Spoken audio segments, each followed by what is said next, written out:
Hi everyone, this is Michelle, Learning to be Thin, and this is my response video to Wendy's Why Am I Fat video. I wanted to be clear on what emotional eating definition was, and I want to be clear on, on what it wasn't, honestly.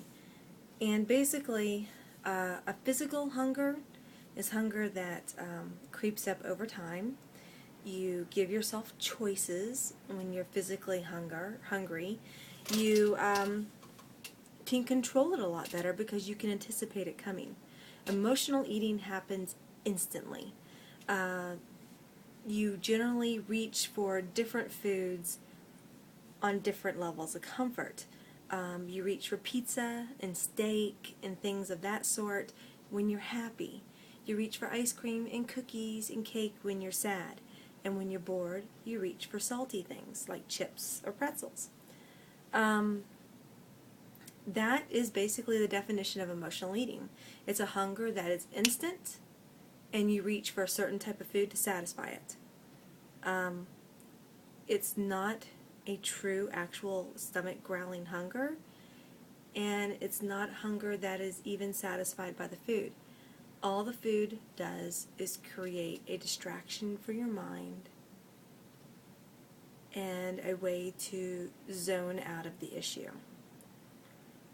I am an emotional eater, and I think I truly knew I was an emotional eater right after I got my lap band.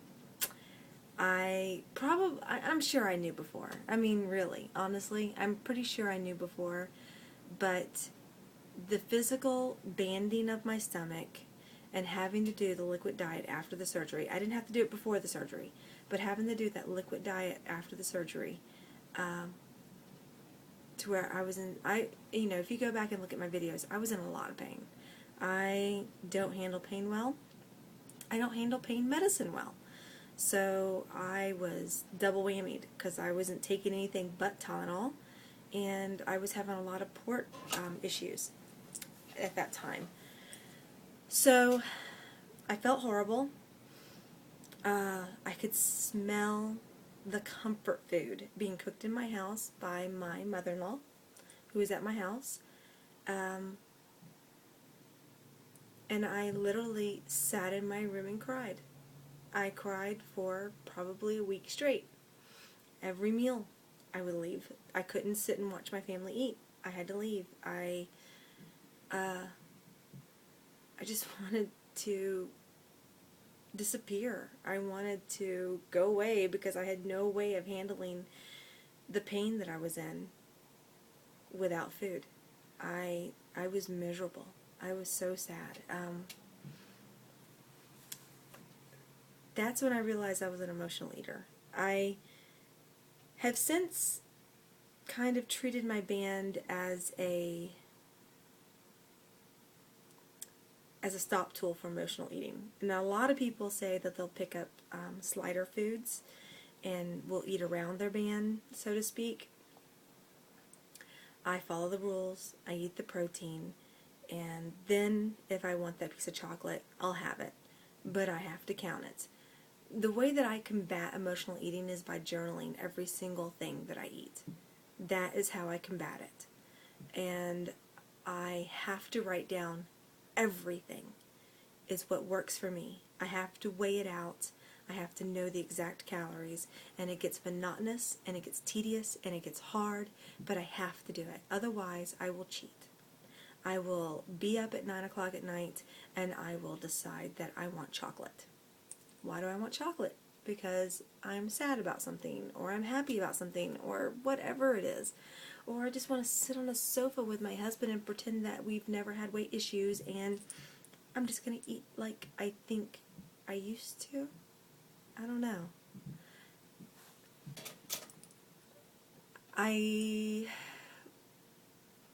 So, I do know that I'm an emotional eater.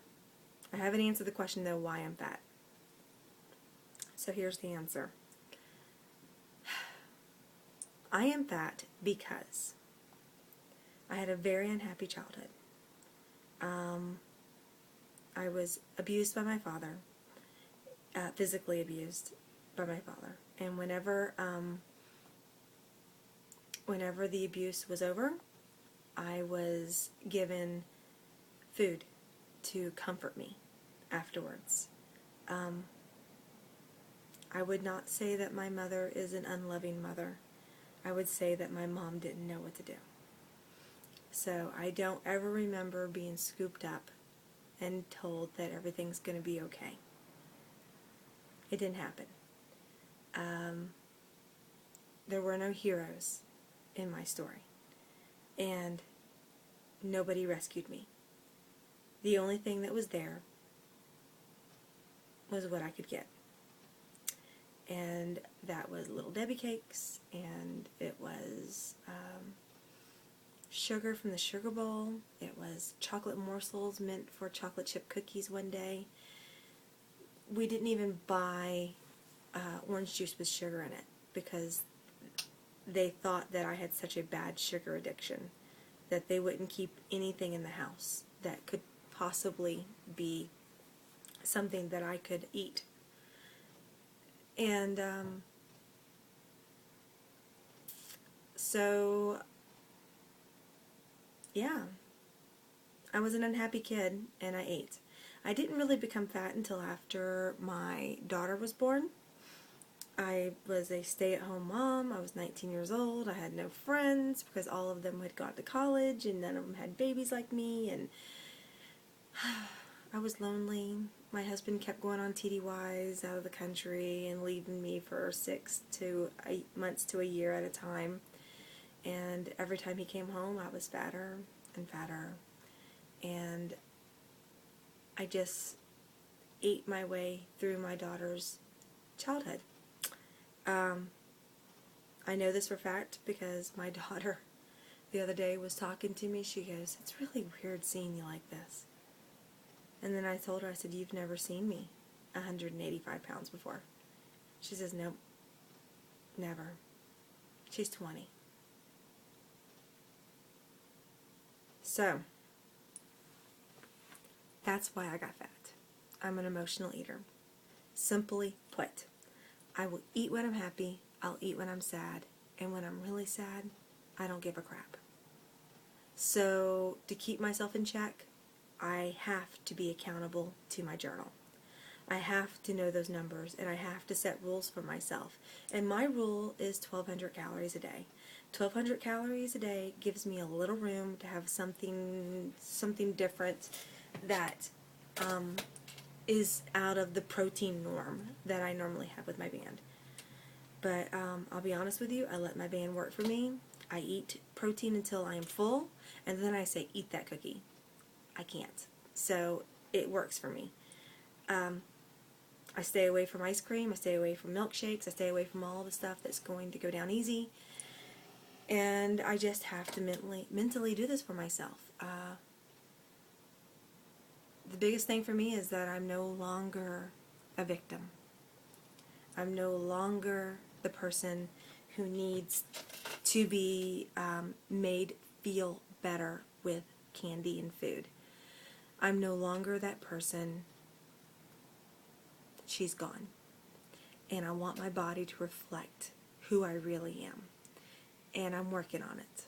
So, that is how I got fat. Thanks, guys. Bye.